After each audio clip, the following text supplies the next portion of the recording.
Hi everyone, my name is Brianne and I'm with my ABA mentor. And today I really just felt led to just get on video and just talk about, why this is important to me, why mentorship is important to me.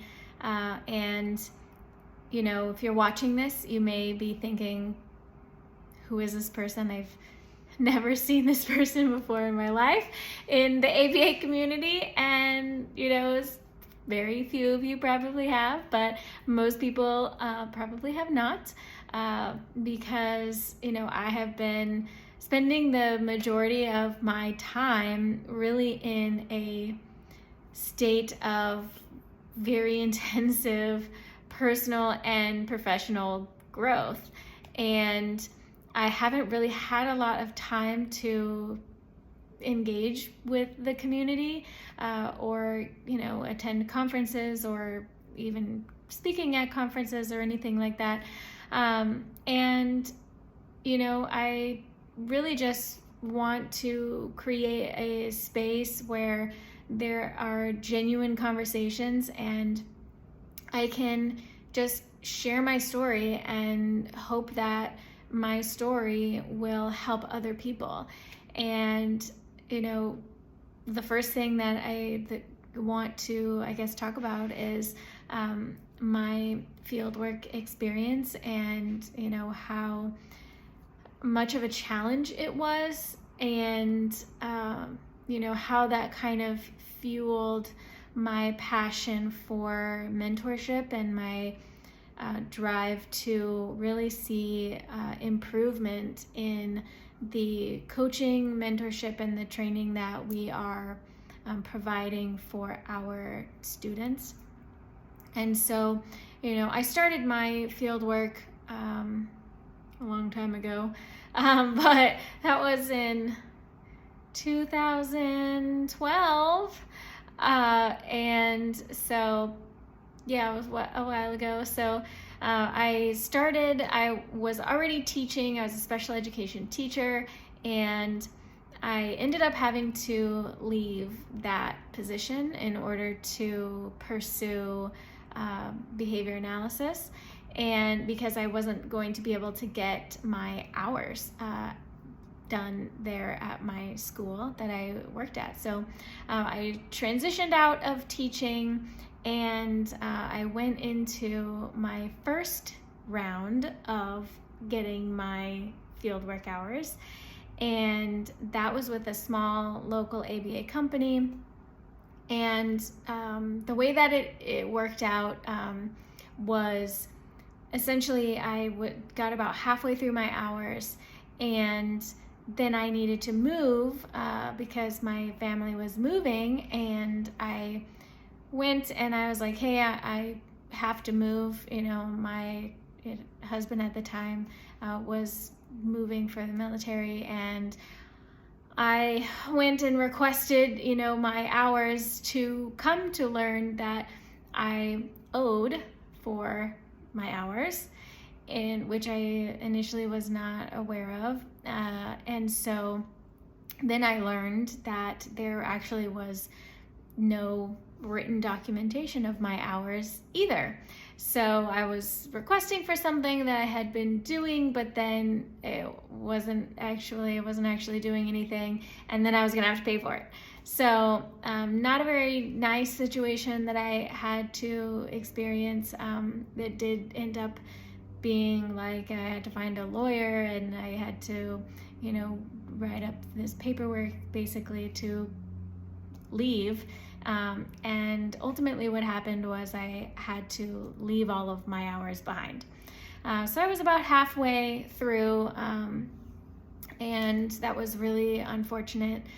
So I moved and found started working for another company, and I was like, forget this, I'm not going through an employer to get these hours. I'm just going to get them, from my university at the time, which cost me a lot but I was not in a position to restart.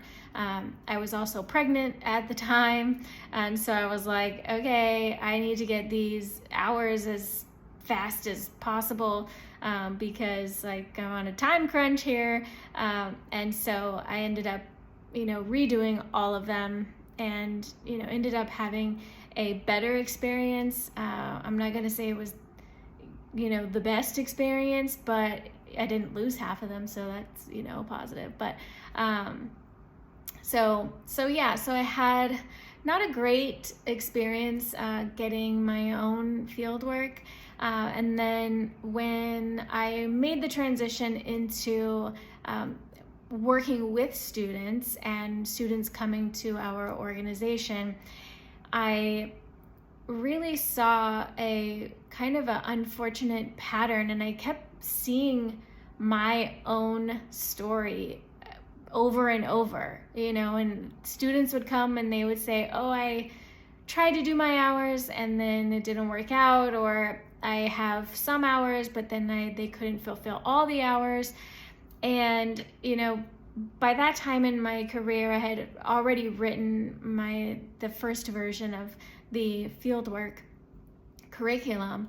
And so I was like, okay, well, let's see what we can do for you, where we need to start, how we need to train you, to get you through the rest of your hours. So I felt like at that time I had new students, and then I also was, I don't want to say like cleaning up, but sort of like cleaning up the mess that students came with, which I felt was really unfortunate, that people were having this experience and they were saying, yeah, I don't know the first thing that I'm supposed to do. Like, I've collected all of my direct, on my restricted hours. At that time it was direct, but now it's restricted hours, and I don't even know what to do, when I go out into the field, because I haven't even started doing any indirect or unrestricted work. And so I really had to piece people's experience together, to even make it, make sense and get them ready to enter the field. And, that was really bothersome to me, because, when I train someone and when I am working with someone, to me, that is a reflection of, myself, and what I am training them to go out and do is what I would do. And, I want that to be, good, and I want that to be helpful, and I want it to, really be a representation of what this science can do.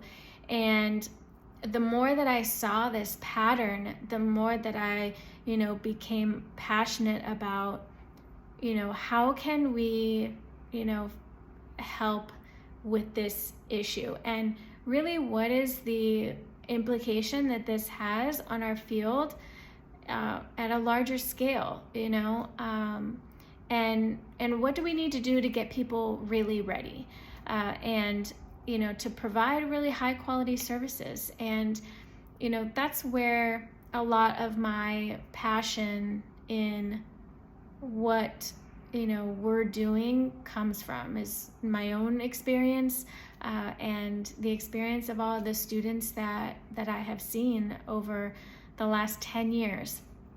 And when I decided that I wanted to, I'm going to get on social media, and which I'm not a social media person, I'm going to get on social media and I'm just going to tell my story, it really was with the intent of I just want to have, real experiences being told, real people, real challenges and real successes, and in a space where things are, I'm going to say, less than real because mostly when you get on social media, you would just want to talk about good things, right? And you're just like, oh, like, look at my life is so great. But, that's not always the case. And, if we don't have real conversations and we don't talk about what's really going on, then there really is no room for us to, push to that next level and saying, okay, we want to do better. We want to provide a higher quality of, in this case, a higher quality of training for our BCBA. So I'm going to be posting lots, I'm not going to say lots of videos, but I'm going to be posting some videos, sharing my story, sharing my experience, talking about the things that, maybe people don't want to talk about, or they don't want to necessarily admit that they, have questions about, or that they're struggling with, and, really an environment where nothing's off the table. And so, you can watch our videos or not. That's cool too. And well, I guess I'll see you at the next video.